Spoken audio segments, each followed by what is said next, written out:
Bismillahirrahmanirrahim. Assalamualaikum warahmatullahi wabarakatuh. Alhamdulillahirabbil alamin, Bapak Ibu, teman-teman mahasiswa semua. Pada kesempatan kali ini pertemuan ketiga kita dan proses perkuliahan pada pertemuan ketiga kita ini dengan menggunakan asinkron. Oke, seperti lecture timeline yang sudah kita bahas pada pertemuan kedua, bahwa pertemuan ketiga itu terkait dengan manajemen pendidik dan tenaga kependidikan. Sementara dua hal yang berbeda ya Bapak Ibu teman-teman semua, ada manajemen pendidik dan ada manajemen tenaga kependidikan. Pada pertemuan ketiga, kita akan membahas terkait dengan manajemen pendidik yang ada di sekolah. Educator management yang ada di sekolah yaitu guru, sementara pada pertemuan keempat nanti kita akan membahas terkait dengan tenaga kependidikan atau pegawai atau staf atau administrator. Baik, Bapak Ibu teman-teman semua, sebelum kita belajar bersama terkait dengan educator management, marilah kita berdoa terlebih dahulu. Semoga dengan apa yang kita pelajari bersama mendatangkan kenikmatan keberkahan dari Allah Subhanahu wa taala dan ilmu yang kita pelajari menjadi ilmu yang bermanfaat serta menjadi jariah kita semua. Berdoa dengan membaca basmalah bersama. Bismillahirrahmanirrahim. Bagi Bapak Ibu teman-teman yang beragama lain, silahkan untuk berdoa sesuai dengan adat dan kebiasaan Bapak Ibu teman-teman. Oke.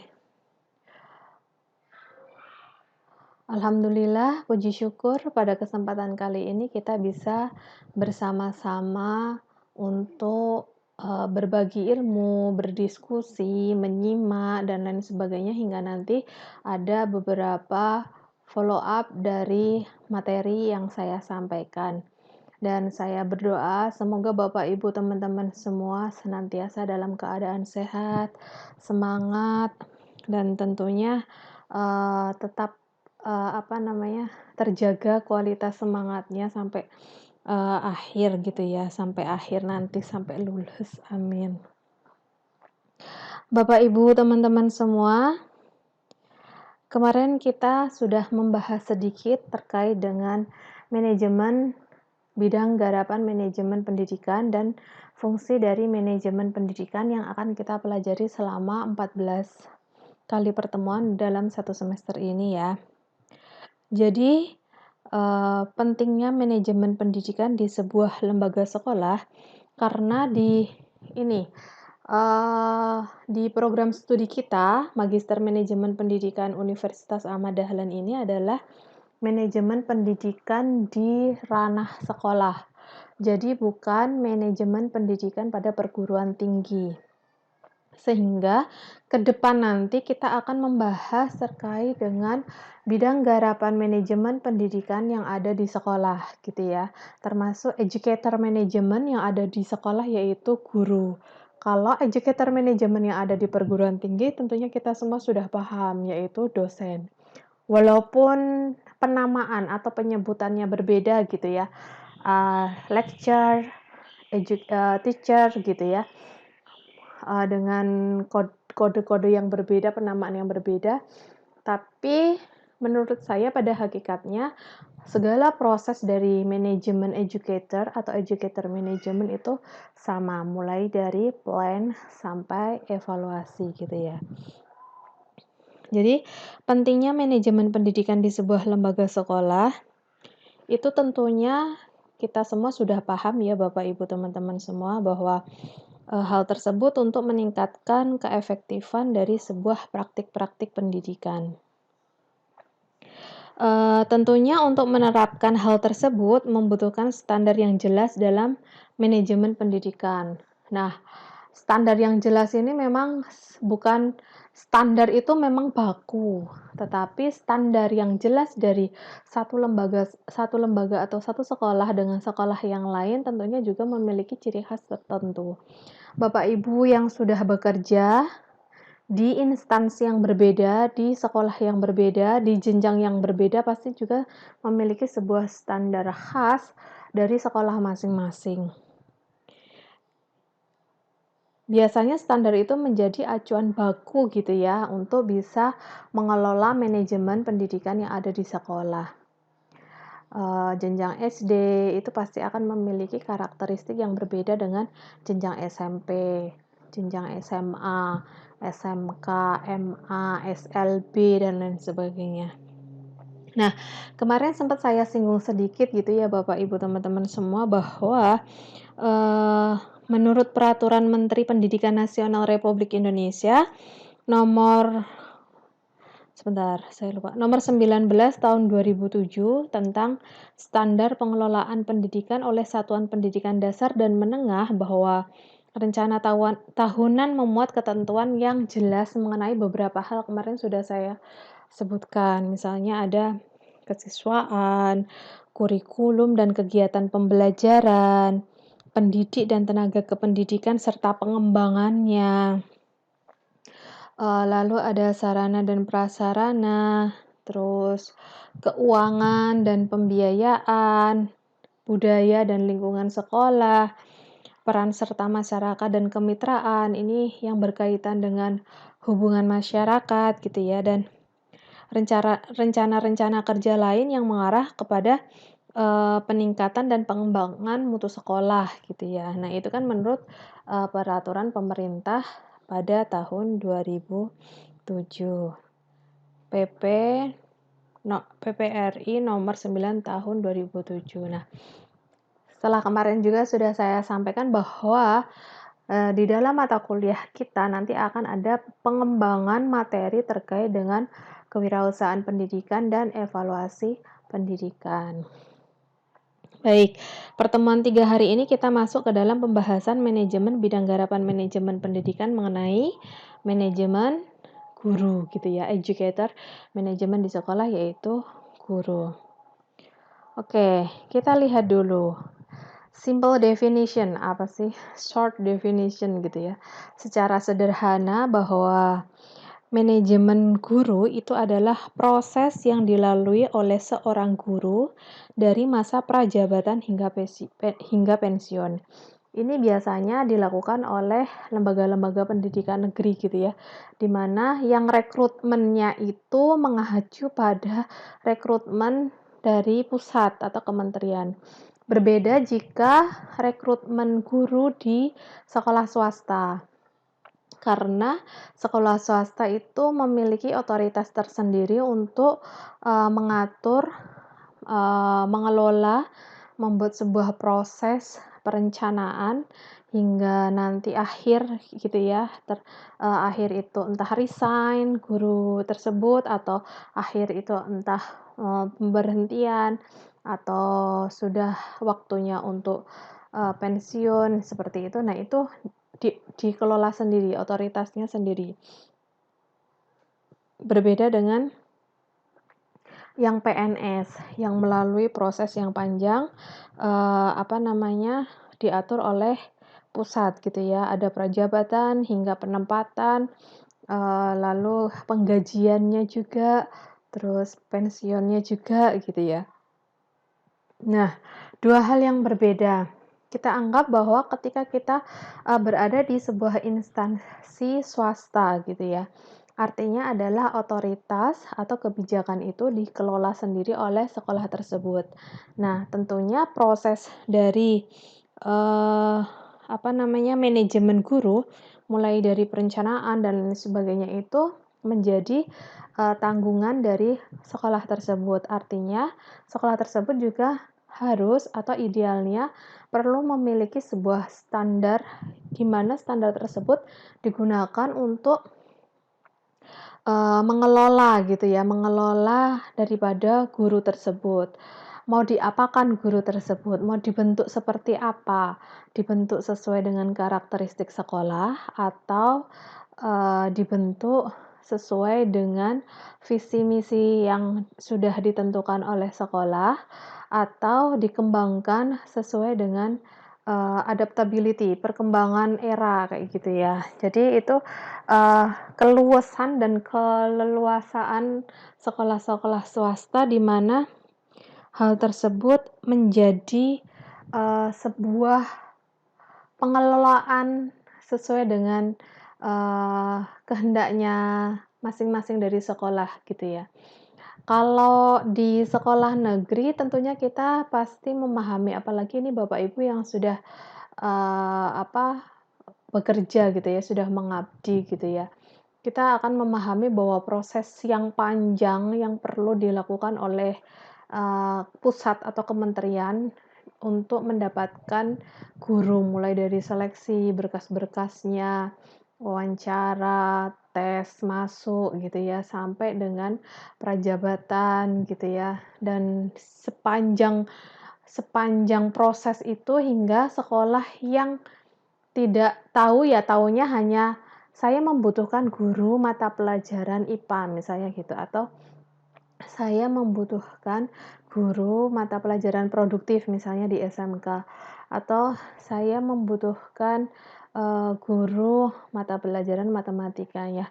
Taunya itu diusulkan ke kementerian gitu ya, ke pusat gitu ya, dan pusat akan menyeleksi prosesnya mulai dari cara mendaftarnya, upload-upload berkasnya, wawancaranya, terus tesnya, sampai dengan prajabatan. Nah, itu semua sudah di-handle secara, secara, terstruktur gitu ya, secara terjadwal dan terstruktur oleh pemerintah pusat.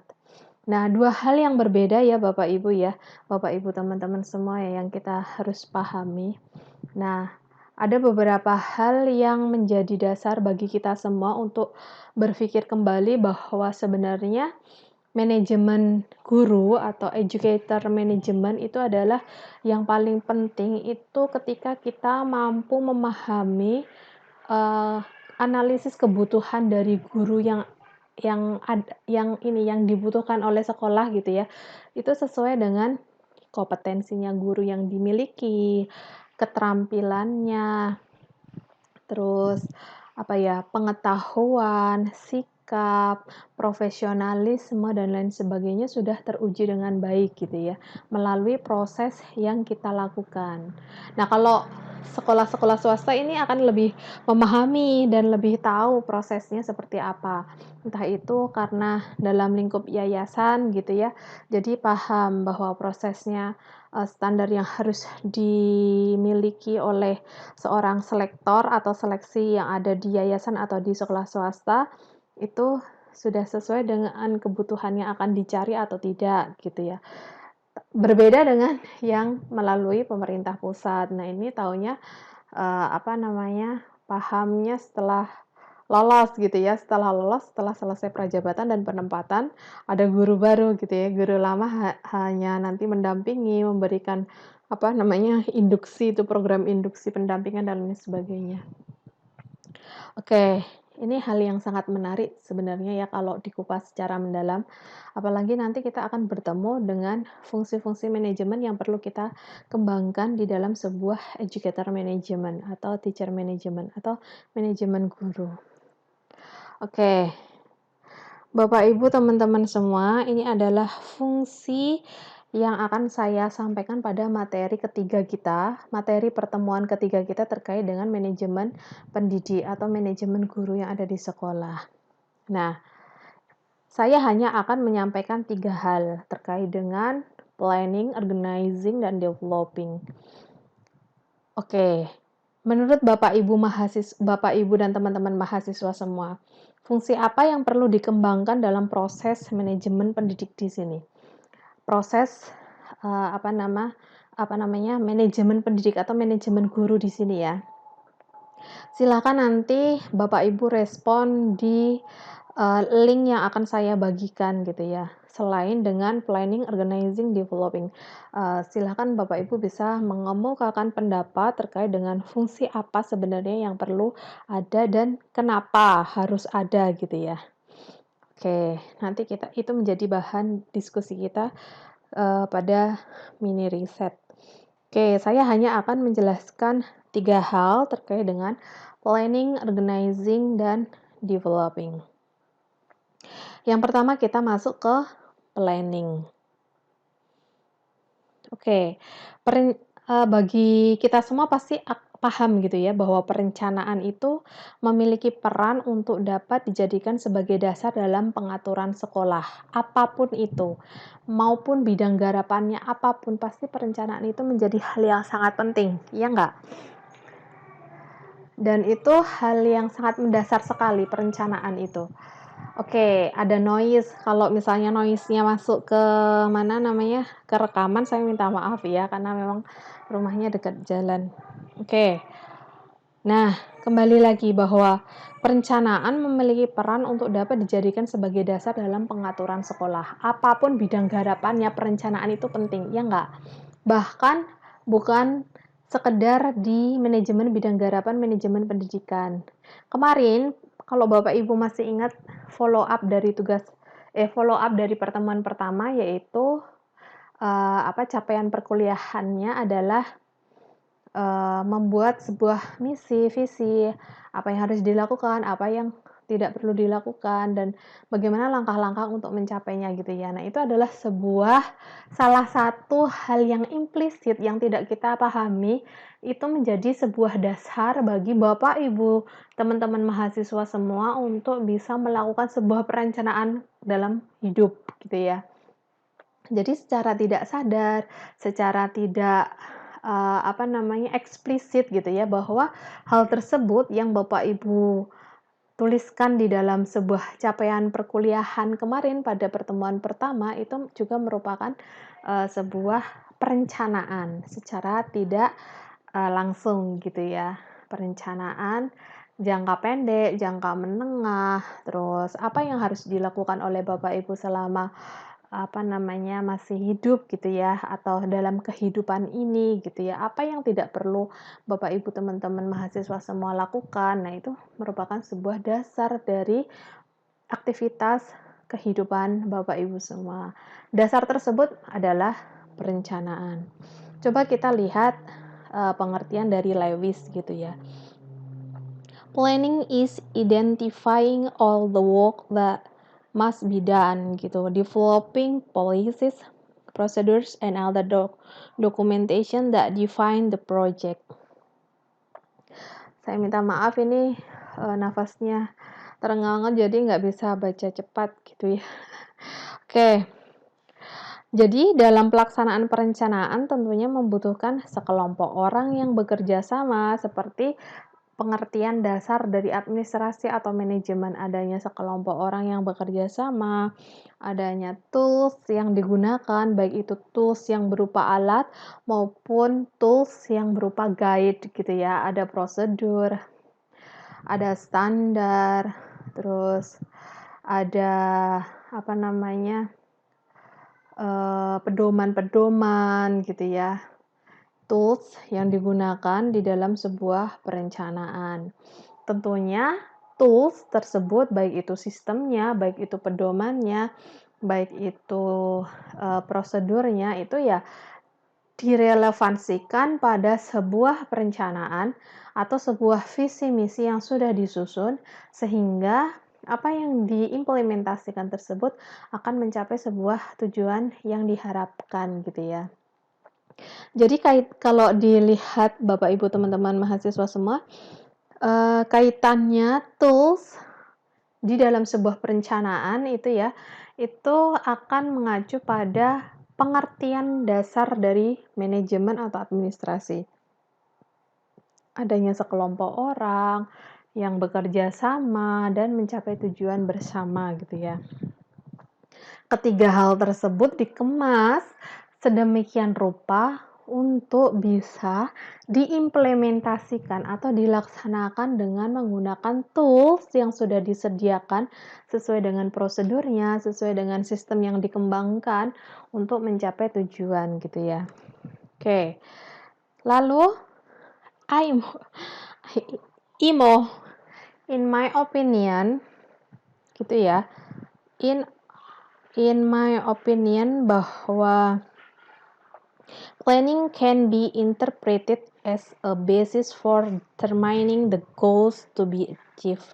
Nah, itu sama seperti yang tadi sudah saya sampaikan di awal gitu ya, untuk mencapai tujuan. Nah, perencanaan merupakan sebuah realisasi dari pikiran yang dieksekusi secara bersama-sama. Itu tentu akan menghasilkan sebuah output gitu ya, output baik itu output realisasi program ataupun keterlaksanaan program di sekolah gitu ya. Ataupun kalau ini berkaitan dengan guru, perencanaan guru tentunya sebelum dilakukan sebuah rekrutmen, nah dari pihak sekolah pasti akan menyiapkan sebuah analisis kebutuhan, need analysis, untuk mencari guru yang seperti apa yang dibutuhkan dalam sebuah proses peningkatan kualitas yang ada di sekolah gitu ya. Yang tadi sudah disampaikan bahwa uh, tim dari rekrutmen gitu ya, tentunya akan lebih memahami guru yang seperti apa yang akan dicari gitu ya, guru seperti apa yang akan direkrut gitu ya, sesuai dengan karakteristik masing-masing sekolah gitu. Misalnya kalau di SD tentunya membutuhkan guru guru SD ya, guru SD misalnya ya baik mata pelajaran atau kelas gitu, wali kelas gitu ya. Nah, itu guru tersebut yang akan direkrut tentunya si tim dari rekrutmen ini akan menentukan dulu atau membuat sebuah analisis kebutuhan guru yang diinginkan atau dibutuhkan oleh sekolah. Baik dari kompetensinya, keterampilannya, apalagi guru SD ya yang notabene mengajar anak-anak pada usia di bawah gitu ya, pada usia dasar gitu ya, yang harus memiliki benar-benar keterampilan dan kompetensi yang tidak hanya sekedar mengajar saja. Memberikan materi saja itu tidak cukup bagi guru SD gitu ya, tetapi juga bagaimana guru SD itu mampu memiliki sebuah keterampilan, sebuah kompetensi untuk bisa mengembangkan potensi anak SD, untuk bisa menggali potensi anak SD gitu ya, untuk bisa memahami latar belakang atau karakteristik anak SD gitu. Dan itu tentunya berbeda ketika tim rekrutmen yang ada di jenjang SMA atau SMK. Nah, ini yang menjadi hal sebagai dasar bagi pengembangan manajemen guru, manajemen pendidik di sekolah, gitu ya Bapak Ibu ya. Jadi perencanaan ini adalah dasar sekali untuk kita mampu membuat sebuah sekolah lebih maju, lebih meningkatkan mutu gitu ya. Determining the goals to be achieved. Jadi tidak hanya sekedar merekrut guru saja. Saya boleh cerita ya. Jadi ada sekolah di dekat rumah saya gitu ya, di mana rekrutmen gurunya itu ini TK, ini pendidikan dasar, PAUD, maaf, PAUD. Jadi di mana rekrutmen guru itu tidak berdasarkan kebutuhan yang dianalisis atau analisis kebutuhan sesuai dengan kompetensi, keterampilan yang dibutuhkan oleh sekolah. Rekrutmen guru dilakukan dengan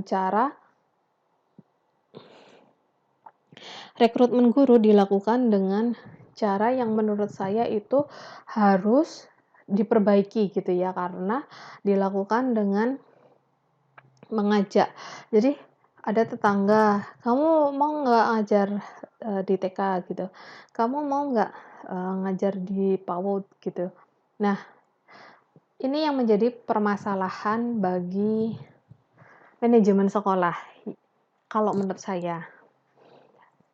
Jadi, manajemen sekolah ini belum memahami betul bagaimana perencanaan tersebut menjadi dasar dari sebuah pengembangan kualitas dari sekolah tersebut. Bapak, Ibu, teman-teman mahasiswa bisa menganalisis situasi dari permasalahan yang saya sampaikan gitu ya.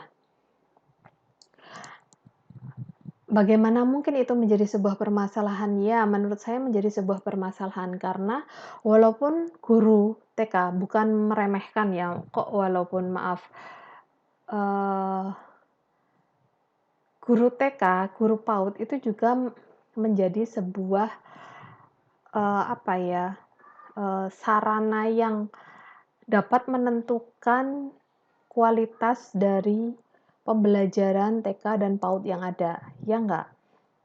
Justru malah PAUD dan TK itu bukan hal yang sangat gampang dan remeh untuk, apa namanya, merekrut guru sembarangan gitu ya.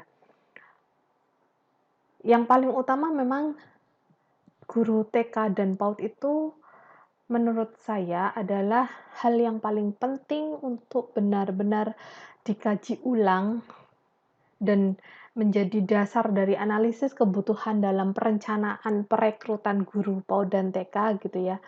Karena guru-guru PAUD dan TK inilah yang menjadi dasar penting bagi perkembangan motorik dan pemahaman anak TK, ya enggak?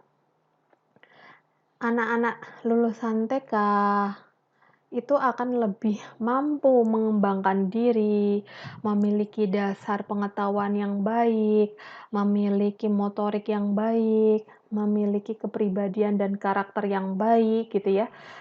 Saat masuk SD, begitu dibawa juga ke SMP, saat, melanjutkan ke SMA dan ke kehidupan dasarnya kebaikan-kebaikan anak, dan kebiasaan-kebiasaan anak itu, siswa itu ya pembentukannya dari sekolah-sekolah yang jenjangnya lebih rendah menurut saya. Artinya apa? Bahwa rekrutmen dari guru di TK dan PAUD itu tidak boleh sembarangan, ya enggak? Rekrutmen guru di TK dan PAUD tentunya harus memiliki standar yang lebih berkualitas dan standar tinggi. Kenapa?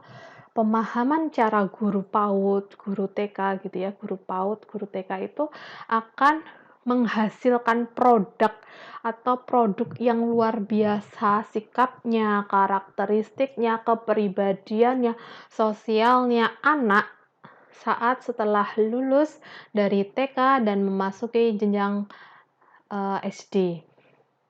Nah, itu yang harus dikaji ulang dari permasalahan yang saya kemukakan tadi gitu ya. Bahwa analisis kebutuhan di guru TK dan PAUD itu tidak hanya sekedar merekrut orang yang kita kenal, "Ayo kamu ngajar sama aku mau nggak di TK?" Kayak gitu. Nggak seperti itu, tapi benar-benar yang harus mengetahui kompetensi-kompetensi yang ada gitu ya. Kompetensi-kompetensi yang ada, pengembangan materi berdasarkan usia anak gitu ya. Pengembangan materi tidak hanya sekedar menyampaikan materi secara apa namanya, secara kaku gitu ya. Berinovasi, berkreasi, dan tentunya memahami karakteristik anak, karena anak satu dengan anak yang lain tentunya memiliki karakteristik yang berbeda, lingkungan keluarga yang berbeda, kebiasaan dari keluarga yang berbeda gitu ya.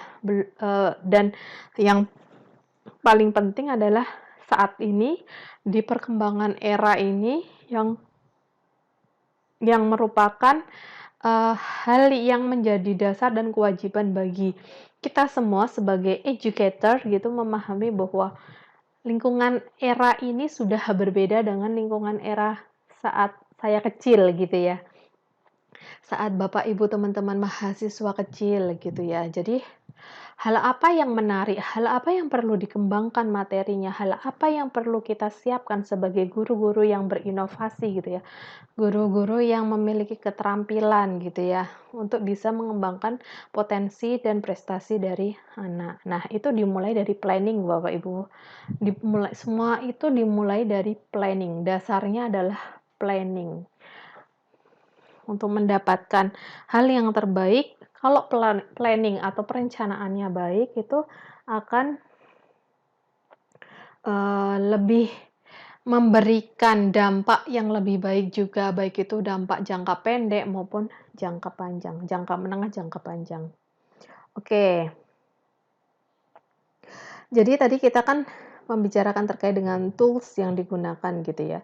Karena tools itu sebuah tools yang dapat digunakan oleh manajemen sekolah itu, akan membantu menghadapi masa depan, membuat sebuah keputusan yang mutakhir, terus, mengetahui cara untuk menghadapi perkembangan era, situasi, dan teknologi. Oke, oleh karena itu, dalam setiap tindakan, hasil ejawantah dari perencanaan, idealnya melibatkan pemikiran yang logis, pemikiran yang, rasionalitas dalam setiap pengambilan keputusan.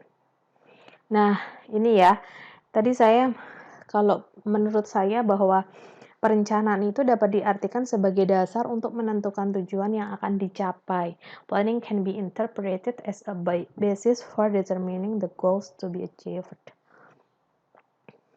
Nah, kenapa demikian?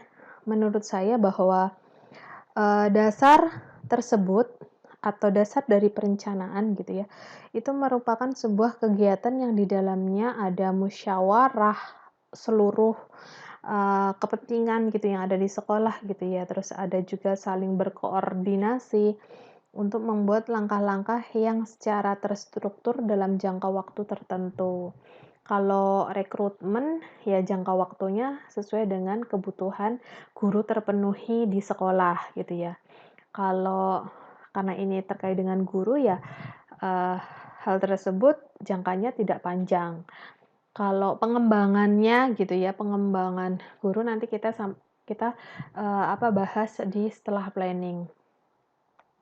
Oke, langkah-langkah dari perencanaan tentunya kita semua pahami gitu ya, bahwa yang pertama ada analisis kebutuhan, selanjutnya dikaji ulang gitu ya, sesuai dengan kebutuhan yang akan dicari gitu ya, terus diuji, terus dilaksanakan hingga penentuan arah dan metode yang digunakan dalam mencapai tujuan tersebut.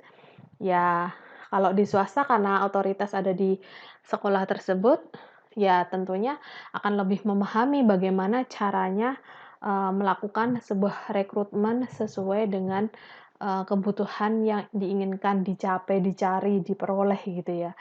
Mau ada wawancara, tesnya banyak sekali sampai ketat, ataupun seperti apa, nah itu sesuai dengan kebutuhan yang ada di sekolah swasta. Tapi kalau yang di negeri lagi-lagi karena memang mengikuti pemerintah pusat ya mau nggak mau rekrutmennya dilakukan oleh pemerintah pusat gitu ya. Nah, tentunya sebenarnya setiap fungsi kalau menurut saya ya, setiap fungsi itu pasti harus memiliki sebuah evaluasi.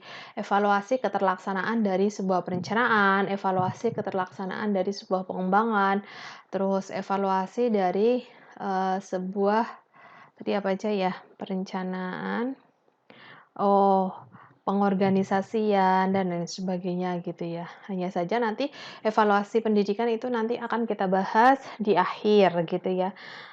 Bukan pada fungsinya tetapi pada manajemen bidang garapan manajemen pendidikan secara umum gitu ya. Evaluasi itu termasuk evaluasi apa saja gitu ya. Oke, Bapak Ibu teman-teman semua, eee, perencanaan guru dan pegawai merupakan implementasi dari amanat Undang-Undang Nomor 5 Tahun 2014 mengenai Aparatur Sipil Negara dan Peraturan Pemerintah Nomor 11 Tahun 2017 mengenai manajemen pegawai negeri sipil. Tentunya kalau swasta mengikuti ya. Oke, peraturan ini menjadi standar untuk merencanakan kebutuhan guru, needs planning gitu ya. Jadi peraturan yang ada eh, apa namanya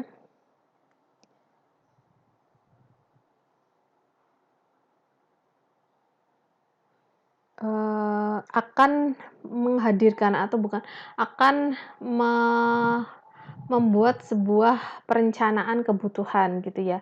Dari peraturan itu, setelah kita memahami peraturan antara Undang-Undang Nomor 5 Tahun 2014 dan Peraturan Pemerintah Nomor 11 Tahun 2017 gitu ya, itu akan memahamkan kepada kita untuk kita semua membuat sebuah perencanaan kebutuhan. Nah, pelaksanaan perencanaan dan pengendalian guru diawali dari penghitungan kebutuhan guru dengan menggunakan data pokok pendidikan yang valid, itu yang PNS ya tentunya. Jadi analisis kebutuhan memang disesuaikan dengan ada yang dari rombel gitu ya, dari jumlah siswa, terus dibandingkan dengan gurunya gitu ya, terus ada juga yang dari data pokok pendidikan Dapodi gitu ya, dan lain sebagainya. Nah, Bapak Ibu teman-teman semua, menurut Bapak Ibu mahasiswa, Bapak Ibu teman-teman mahasiswa, indikator penting apa yang perlu dikembangkan dalam perencanaan guru? Sebutkan 5 indikator secara singkat dan indikator dari jawaban Bapak Ibu teman-teman nanti yang akan kita kupas pada pertemuan keempat terkait dengan manajemen tenaga kependidikan. Karena manajemen guru, manajemen tenaga kependidikan itu sebenarnya memang satu kesatuan, tetapi memiliki perbedaan tugas pokok dan fungsi gitu ya. Hanya saja sebagai fungsi di masing-masing manajemen bidang garapan, mereka akan memiliki fungsi yang sama terutama pada analisis kebutuhan. Nah, nanti kita coba semoga bisa praktik bagaimana cara menganalisis kebutuhan gitu ya. Oke, yaitu karena secara umum indikator dari yang akan Bapak Ibu sebutkan gitu ya, itu akan menjadi praktik kita untuk kita bahas di pertemuan keempat. Oke, nanti respon yang kedua ini silakan dituliskan di link yang akan saya berikan gitu ya. Oke, next yang selanjutnya ini adalah organizing atau pengorganisasian. Kita lihat dulu pengertian organizing. Organizing is the process of organizing people and our resources to achieve common goals. Jadi pengorganisasian adalah proses mengatur orang dan sumber daya lain untuk mencapai tujuan bersama. Saya juga biasanya gitu.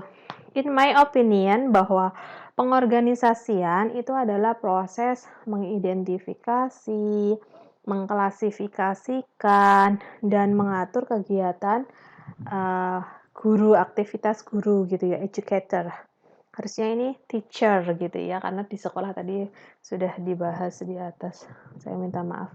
Identify, classify, and regulate teacher activities. Oke, kita cek.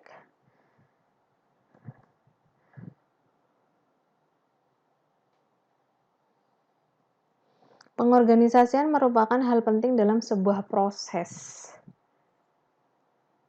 Kenapa demikian? Ya, pengorganisasian itu merupakan sebuah struktur organisasi sesuai dengan tujuan, sumber daya, dan lingkungannya, sehingga membentuk sebuah organizational structure gitu ya. Kalau di sekolah biasanya ditampilkan di dalam sebuah gambar, ditampilkan di dalam sebuah tugas pokok fungsi gitu ya, jabatan misalnya kepala sekolah, wakil kepala sekolah, guru, dan lain sebagainya. Itu secara keseluruhan. Nah, kalau pengorganisasian di dalam manajemen guru gitu ya, tentunya yang terlibat adalah tugas pokok fungsi guru itu seperti apa. Kalau menurut para ahli gitu ya, secara singkat saja, saya tidak menampilkan di slide PowerPoint.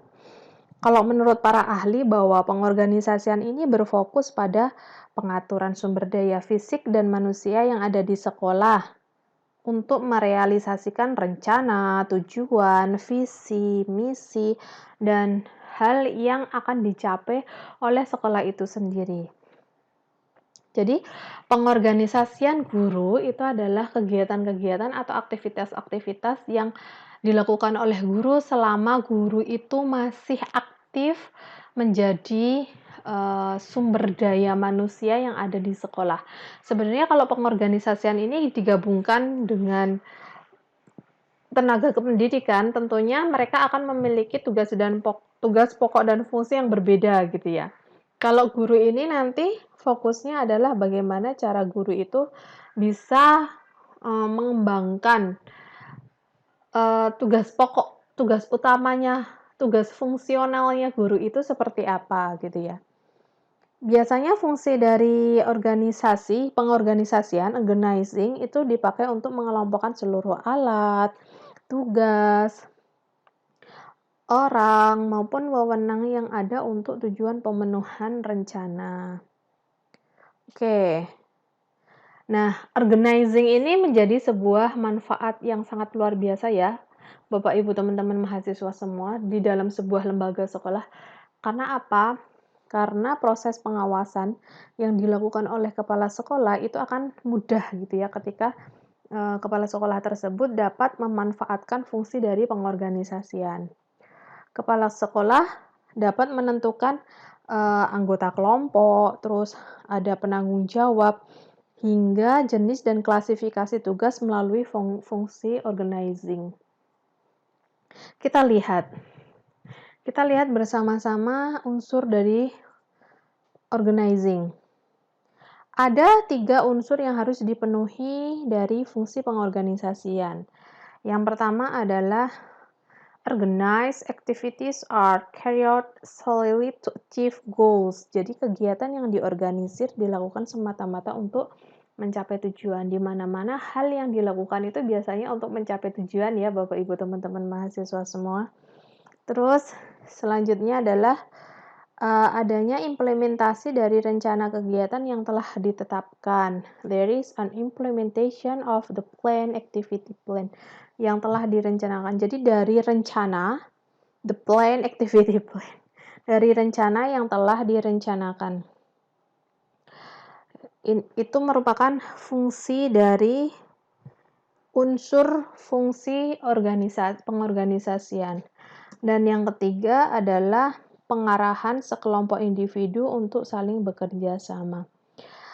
Jadi untuk mencapai tujuan di dalam lembaga sekolah yang banyak sekali orangnya gitu ya, yang banyak sekali sumber daya manusianya, baik itu dari guru, kepala sekolah, komite, siswa, tenaga kependidikan gitu yang nanti akan menjadi satu bagian dari manajemen pendidikan gitu ya. Walaupun ini kita bahas secara mengelupas satu-satu dari bidang garapan, tentunya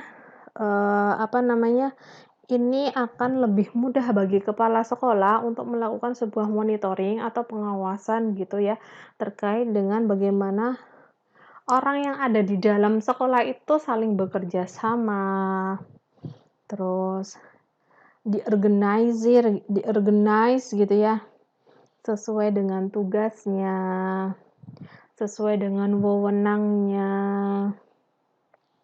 terus pelaksanaannya juga sesuai dengan yang sudah direncanakan atau ditetapkan sebelumnya gitu ya.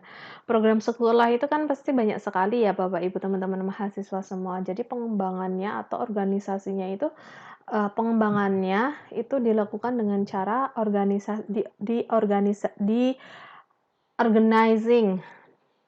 diorganisasikan sesuai dengan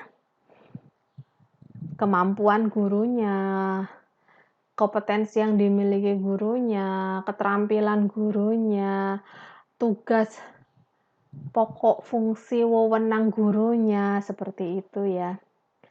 Ini untuk all in, lembaga atau di sebuah sekolah. Lah, nanti kita akan bahas terkait dengan pengorganisasian dari tugas fungsional guru itu secara mendasar gitu ya.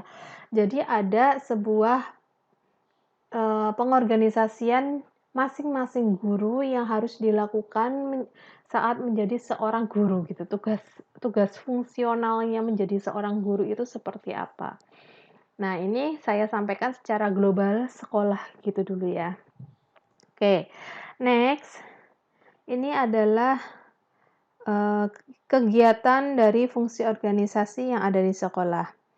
Jadi, Bapak Ibu teman-teman mahasiswa semua, bahwa untuk mewujudkan fungsi pengorganisasian yang baik di sekolah, itu harus ada beberapa kegiatan yang perlu dilakukan oleh oleh guru gitu ya, yang di-organizing.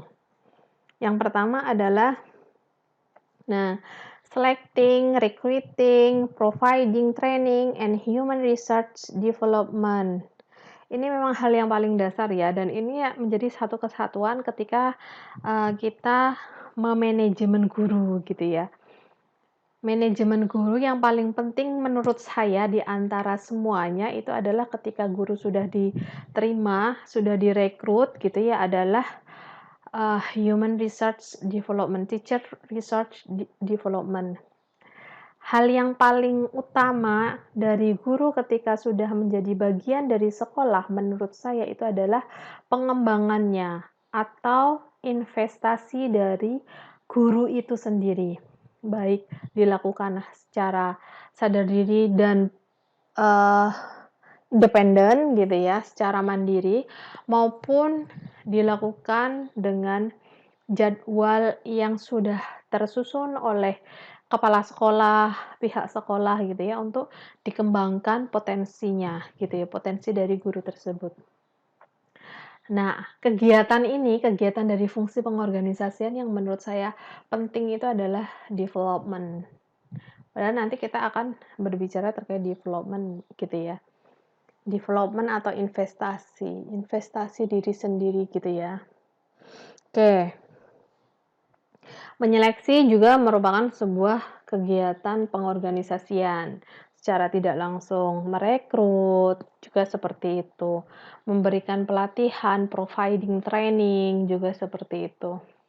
Intinya adalah ketika guru masuk, guru tersebut harus mengikuti role gitu ya. Rule yang ada di sekolahan. Seperti apa toh? Untuk menyamakan persepsi individu ke dalam sebuah kelompok, ke dalam sebuah organisasi, ke dalam sebuah sekolah yang sudah memiliki visi, misi, tujuan gitu ya. Nah, itu providing training. Memahami budaya sekolah, memahami iklim sekolah.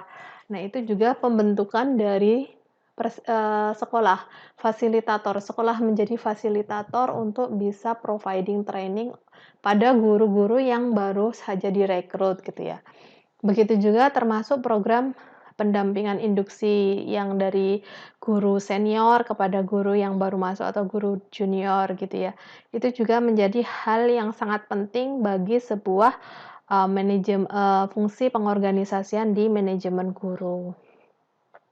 Human resource development ini juga hal yang sangat penting sekali bagi saya ya.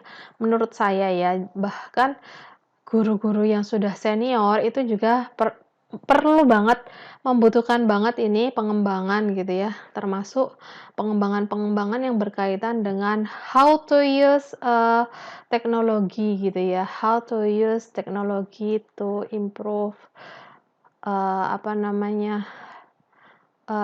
to improve the learning gitu ya, untuk meningkatkan proses pembelajaran. Bagaimana cara menggunakan teknologi untuk meningkatkan proses pembelajaran, bagaimana menggunakan teknologi untuk bisa berinovasi dalam proses pembelajaran, bagaimana menggunakan teknologi untuk bisa dijadikan sebagai proses penilaian gitu. Nah, ini hal yang sangat penting banget bagi Bapak Ibu guru yang sudah sepuh. Apalagi yang terjadi ini ya, Bapak Ibu teman-teman mahasiswa semua, yang kita Allahu Akbar dikasih pandemi Covid gitu ya, yang kita mungkin tidak pernah berpikir the worst scenario gitu ya. Tanggungannya ya mengajar, pergi ke sekolah, memberikan materi secara langsung untuk siswa-siswa di sekolah. Selanjutnya sudah selesai kewajiban, pulang ke rumah, gitu ya. Begitu terus rutinitas dan ritme yang biasa kita lakukan. Begitu Allah Subhanahu wa taala memberikan sebuah, fenomena yang berbeda gitu ya. Masya Allah luar biasa sekali. Kita semua jadi paham bagaimana, bahwa the worst scenario itu membutuhkan sebuah solusi terbaik dari plan B yang harus kita miliki gitu ya. Baik itu keterampilan yang perlu kita miliki, kembangkan juga, kompetensi juga, dan, eee, pemahaman gitu ya. Jadi yang tadinya konvensional datang ke sekolah, mengajar, memberikan materi secara langsung, terus tiba-tiba apa namanya, percepatan transformasi gitu ya, percepatan transformasi digital gitu ya. Qadarullah Allah memberikan hal yang sangat tidak terduga, akhirnya kita tidak bisa secara konvensional untuk mengajarkan secara tatap muka di sekolah, tidak bisa bertemu dengan para siswa di kelas gitu ya, materi juga tidak bisa langsung disampaikan, eee apa namanya, ekspresi juga tidak bisa langsung terlihat secara nyata, tatap muka gitu ya. Jadi terus transformasi digitalnya perlu kita kembangkan. Nah, hal ini yang menjadikan human resource development bagi saya itu penting, termasuk ketika kita harus benar-benar bisa memahami analisis situasi perkembangan era dan atau, eee, memiliki sebuah solusi perencanaan ketika ada the worst scenario yang tidak kita ketahui, termasuk keterampilan yang mendalam, keterampilan lain yang perlu kita kembangkan, yang relevan dengan, proses pembelajaran, yang relevan dengan aktivitas-aktivitas pembelajaran, seperti itu. Ini ya, ini adalah aktivitas dari, apa namanya, fungsi pengorganisasian, kegiatan dari fungsi, pengorganisasian. Salah satunya adalah pengembangan sumber daya manusia. Hal yang sangat misalnya Bapak, Ibu, teman-teman mahasiswa ada yang kepala sekolah, nah, hal yang sangat perlu saya inginkan dari Bapak, Ibu, kepala sekolah selaku leader di sekolahan itu adalah ketika Bapak, Ibu, kepala sekolah mampu membuat sebuah perencanaan dan pengorganisasian untuk pengembangan guru secara berkala, bergantian, dan adil. Adil itu maksudnya ya semuanya terjadwal gitu ya. Jadi tidak hanya sekedar satu 2 orang saja yang berprestasi, tetapi juga semuanya bisa dikembangkan dengan baik. Baik itu secara jamaah atau kolektif gitu ya, menghadirkan trainer ke sekolah, ataupun mengirimkan guru-guru yang ada di sekolah ke sebuah lembaga-lembaga pelatihan baik non formal maupun informal. Termasuk ini Bapak Ibu guru yang sudah mengajar ini ya, Bapak Ibu teman-teman yang sudah mengajar, salah satu dari human resource development Bapak Ibu yang sudah mengajar, yang sudah mengabdi ini adalah sekolah. Nah, ini adalah sebuah pengembangan pengetahuan, keterampilan, kompetensi yang akan Bapak Ibu terima selama, kuliah di program studi Magister Manajemen Pendidikan.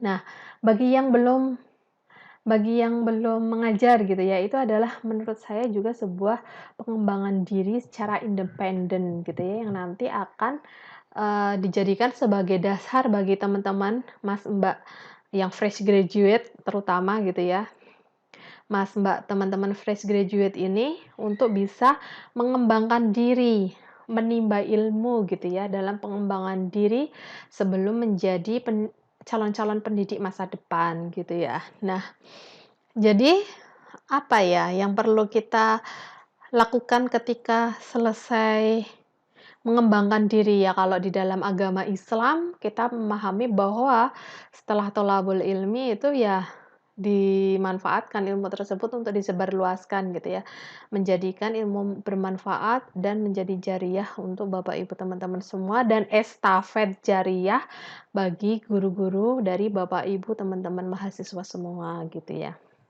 Jadi investasi bagi saya yang tadi sudah saya sampaikan, investasi yang paling baik gitu ya, itu adalah ketika Bapak, Ibu, teman-teman semua mampu mengembangkan diri, development gitu ya, mampu mengembangkan diri, menginvestasikan waktu untuk, mencari ilmu gitu, terus ilmu yang didapatkan, eee, diimplementasikan gitu ya. Setelah diimplementasikan dijadikan sebagai atau apa namanya, apa namanya, eee, dapat dapat dijadikan sebagai sarana untuk, eee, menambah jariah Bapak Ibu teman-teman semua. Oke, ini adalah kegiatan fungsi dari pengorganisasian yang pertama. Yang kedua adalah menyesuaikan posisi tenaga kerja sesuai dengan kemampuan mereka. Adjust the position of the workforce according to their abilities. Jadi menyesuaikan posisi tenaga kerja sesuai dengan kemampuan mereka. Tenaga kerja di sini workforce itu maksudnya adalah guru gitu ya. Maaf. Jadi Bapak Ibu guru itu dapat memposisikan diri sesuai dengan kemampuan dan tugasnya sebagai guru gitu ya. Nanti kita akan bahas tugasnya sebagai guru dalam proses pengembangan diri itu seperti apa. Next adalah menyusun dan menetapkan tugas serta mengalokasikan Bapak Ibu guru sesuai dengan prosedur dan menentukan struktur, maksudnya the school structure according to the responsibilities and lines of authority. Oke. Next adalah manfaat dari fungsi organisasi. Manfaat dari fungsi pengorganisasian. Jadi Bapak Ibu, setidaknya ada beberapa manfaat yang dapat diperoleh dengan kita semua mampu menerapkan fungsi pengorganisasian di sekolah. Oke, yang pertama adalah tugas dijalankan dengan spesialisasi masing-masing. Ini pasti kita sudah paham bahwa guru mata pelajaran matematika itu akan memiliki kondisi spesialisasi berbeda dengan guru mata pelajaran olahraga. Walaupun dasar pedagogiknya sama, yaitu sama-sama memiliki pedagogik dari kependidikan gitu ya. Tetapi spesialisasinya berbeda. Olahraga memiliki cabang ilmu yang berbeda dibandingkan dengan matematika gitu ya. Jadi guru matematika dengan guru olahraga pasti memiliki cara mengajar yang berbeda untuk bisa apa namanya menjadikan siswa itu lebih paham. Trik, tips itu yang menjadi tugas guru masing-masing yang memiliki spesialisasi yang berbeda itu yang nantinya menjadikan implementasi dari pengorganisasian sehingga manfaatnya adalah seperti itu. Tidak bisa disatukan gitu ya. Tidak bisa membaur gitu ya. Tapi memang kalau pedagogiknya sama, kita sama-sama seorang guru. Bahkan mungkin guru dan dosen gitu ya, pedagogiknya sama. Kita memiliki pedagogik yang sama gitu ya untuk mengajar, untuk melaksanakan pembelajaran, untuk menyusun kurikulum itu sama, tetapi spesialisasinya itu berbeda. Adanya transparansi pembagian tugas yang jelas. Nah, ini ketika kita tim teaching gitu ya. Tim teaching kan kalau di sekolah kadang juga ada tim teaching gitu ya, atau mungkin ada satu mata pelajaran yang terdiri dari beberapa guru karena memang ngajar kelas 1, ngajar kelas 2, ngajar kelas 3 seperti itu ya. Berbeda dengan mungkin yang di SD, walaupun mungkin kalau di SD itu wali kelas gitu yang ngajar tematik, ngajar materi pelajaran yang lain, tapi tetap ada tim gitu ya. Nah, manfaat dari fungsi pengorganisasian yang kedua ini adalah transparansi dari pembagian tugas. Artinya koordinasi itu penting gitu.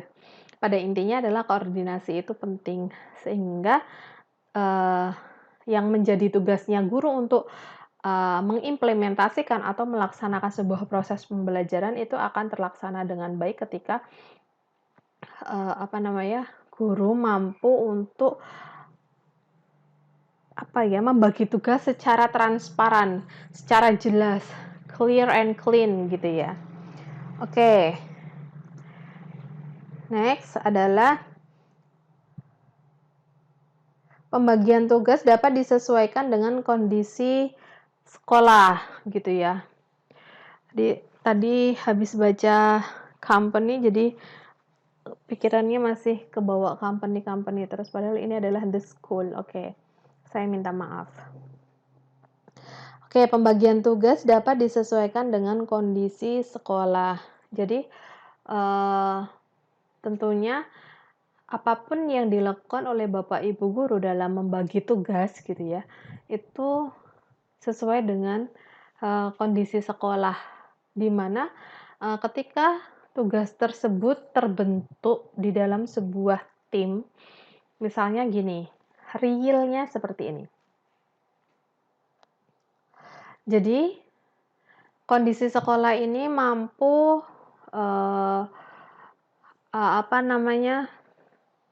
hanya mampu memberikan satu mata pelajaran dengan sekian jam gitu ya. Lalu pembagian tugasnya itu ya sesuai dengan jam yang sudah dialokasikan oleh bagian kurikulum atau sekolah tersebut. Jadi supaya supaya semuanya terkoordinasi dengan baik, diorganize dengan baik, tugasnya wakil kepala sekolah bidang kurikulum, tugasnya guru mata pelajaran gitu ya, itu bisa sinkron gitu ya, supaya jadwal yang sudah disusun oleh kurikulum itu tidak berbenturan dengan mata pelajaran lain, sehingga salah satu yang dimaksud dengan pembagian tugas dapat disesuaikan dengan kondisi sekolah itu ya seperti hal tersebut. Next adalah setiap guru itu paham akan tugasnya masing-masing. Dan terakhir adalah adanya manajer profesional, dalam hal ini adalah kepala sekolah, sebagai pihak utama koordinasi seluruh kegiatan. Harus saling bahu-membahu ya, karena kalau memang sudah masuk ke dalam sebuah lembaga gitu kan, itu biasanya ada perilaku organisasi, ada perilaku pribadi yang ada di dalam organisasi. Nah, pihak utama atau kepala sekolah ini yang nanti akan menjadi sebuah koordinator atau leader gitu ya, yang bisa mengorganisasikan seluruh kegiatan yang ada di sekolah. Oke, Bapak Ibu, teman-teman mahasiswa semua, ini adalah fungsi yang ketiga gitu ya, yaitu terkait dengan pengembangan. Tadi sebenarnya sudah saya singgung lumayan panjang ya terkait dengan pengembangan yang ada di kegiatan dari fungsi organizing gitu ya. Bukan. Yang ada di mana tadi itu ya? Oh iya benar, dari kegiatan fungsi organizing terkait dengan human resource development. Kita bahas sedikit aja terkait dengan pengembangan gitu ya. Oke, kita lihat dulu pengertian yang sudah disampaikan oleh Valen. Bahwa Valen ini mendefinisikan pengembangan profesional sebagai pembelajaran keberlanjutan yang berfokus pada jumlah total pembelajaran formal dan informal yang ditempuh dan dialami oleh guru dalam lingkungan belajar yang menarik di bawah kondisi kompleksitas dan perubahan dinamis. Yang perlu digarisbawahi memang ini ya, complexity and dynamic change. Itu yang merupakan hal yang menjadi dasar untuk pengembangan sebuah guru gitu. pengembangan sebuah guru, maaf. Pengembangan sebuah, pengembangan seorang guru. Astagfirullahaladzim. Pengembangan seorang guru, oke. In my opinion,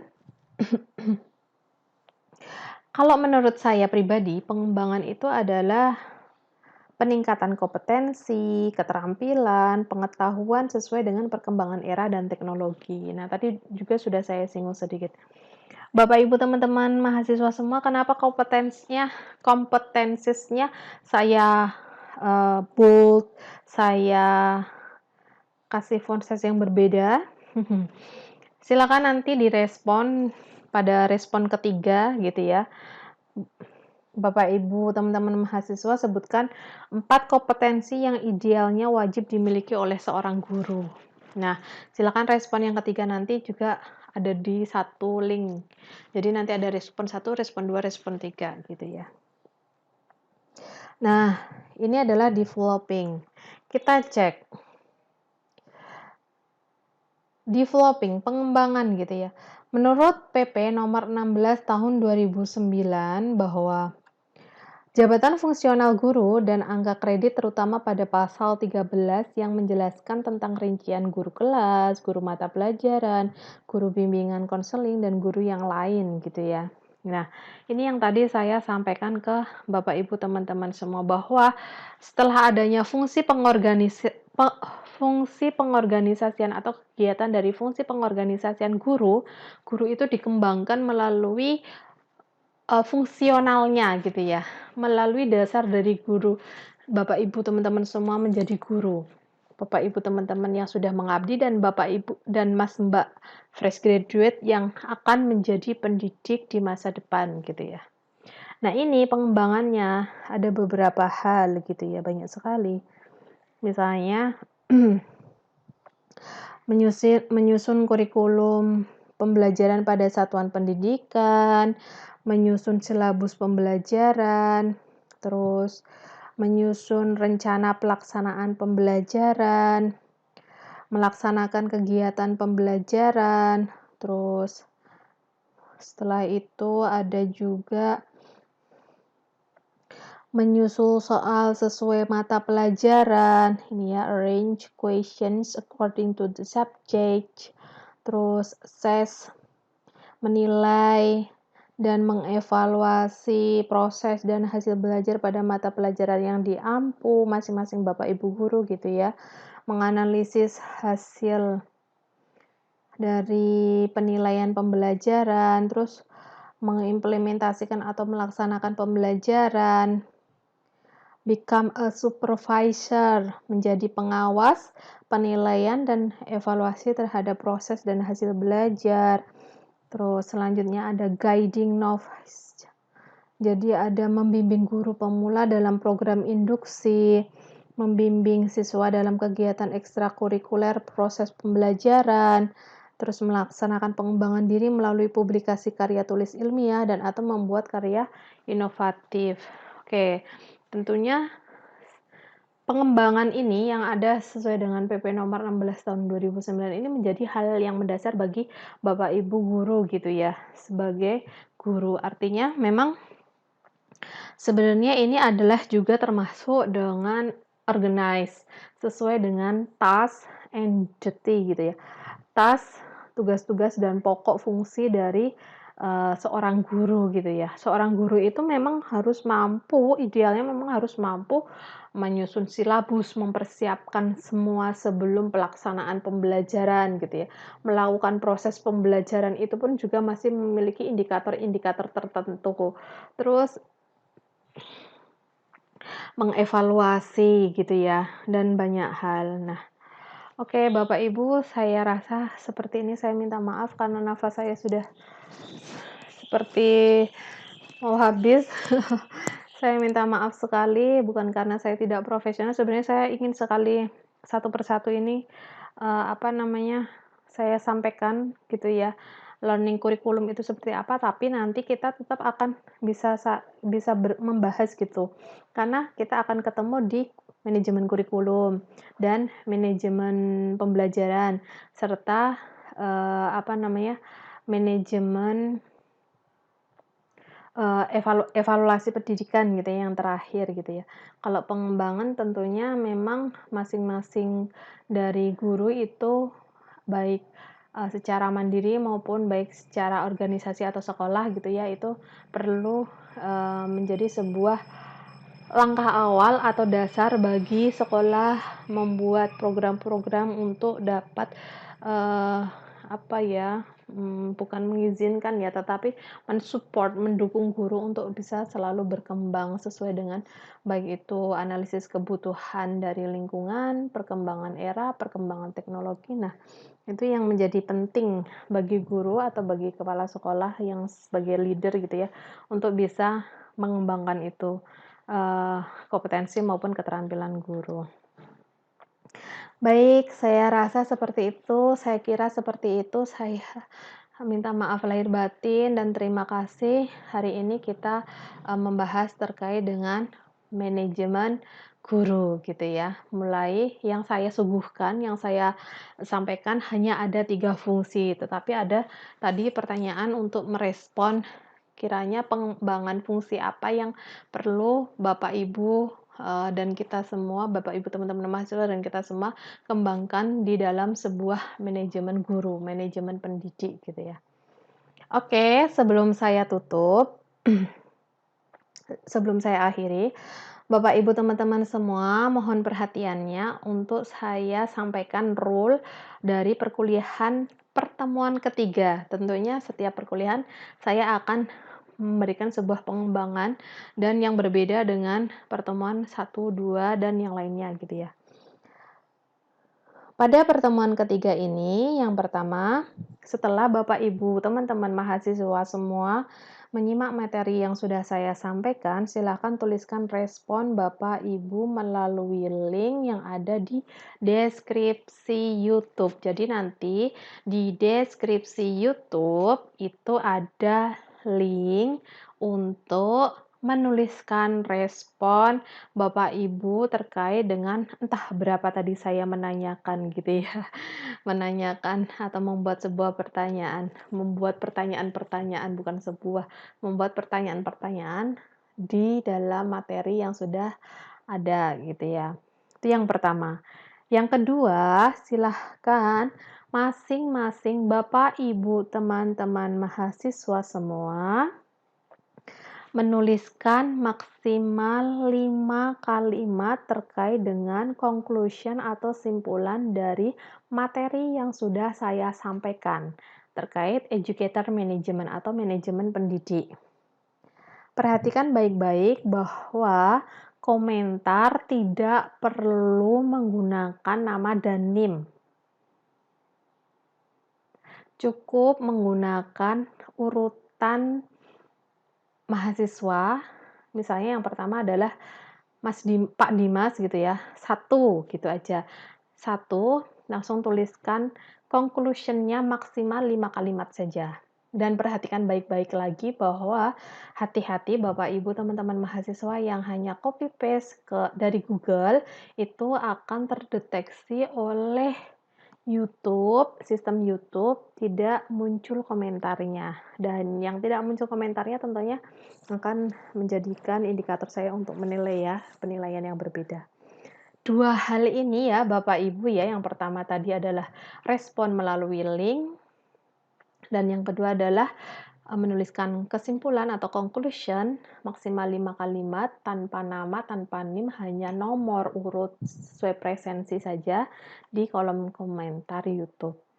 Nah, kedua rule tersebut itu menjadi satu bagian bagi saya untuk melakukan penilaian dan kehadiran Bapak Ibu.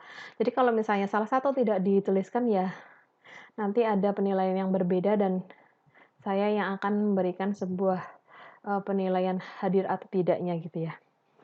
Dan masih tetap sama karena asinkron, jadi 3 hari mulai dari hari ini, Jumat, Sabtu, Ahad untuk kelas A, dan Sabtu, Ahad, Senin untuk kelas B, gitu ya. Baik Bapak Ibu, teman-teman mahasiswa semua. Marilah kita akhiri pertemuan ketiga kita terkait dengan educator management dengan bacaan tahmid bersama. Alhamdulillahirabbil alamin. Saya turut berdoa semoga apapun kesibukan Bapak Ibu, apapun aktivitas Bapak Ibu, teman-teman mahasiswa semua senantiasa diberikan kemudahan oleh Allah Subhanahu wa taala, diberikan keberkahan, diberikan kebermanfaatan, menjadikan semuanya jariah yang nantinya kelak akan Bapak Ibu, teman-teman, dan kita semua bawa menjadi bekal pulang ke akhirat gitu ya. Amin. Sekian dari saya, banyak sekali saya salah baik itu dalam penyampaian maupun dalam tulisan di PowerPoint. Saya minta maaf lahir dan batin. Kita ketemu lagi di pertemuan keempat pekan depan. Terima kasih. Sekian dari saya. Wassalamualaikum warahmatullahi wabarakatuh.